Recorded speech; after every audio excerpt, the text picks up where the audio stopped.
السلام علیکم ڈاکٹر صاحب، ماشاءاللہ بڑا لمبا وائس میسج آپ نے بھیج دیا ہے۔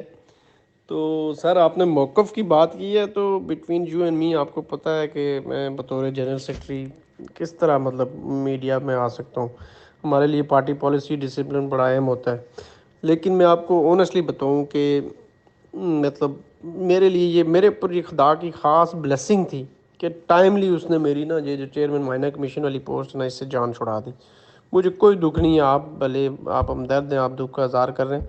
لیکن میں آپ کو بتاؤں کہ ایمانداری سے یہ جب آیا تھا نا، وزیر اعظم بنا تھا،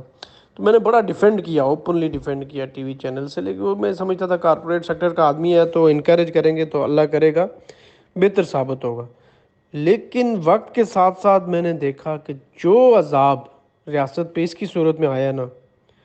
یقین کریں ڈاکٹر صاحب کہ میں الفاً آپ کو کہتا ہوں کہ جو عزت اس خاندان نے سنٹورس کی وجہ سے یا وہ عظیم انسان تھا صغیر چغتائی اس کی وجہ سے کمائی تھی نا، وہ ساری کی ساری ملیا میٹ کر دی ہے۔ مطلب آپ اس کی ساری ٹیم ہی دیکھیں نا، تو ساری جہاں کے 2 نمبر اور مسترد لوگ اس نے اپنے چیف ایڈوائزر بنائے ہوئے تھے۔ کوئی معاون خصوصی برائے آئسن منشیات تھا، کوئی معاون خصوصی برائے خواتین اور ہم جنس پریس تھا،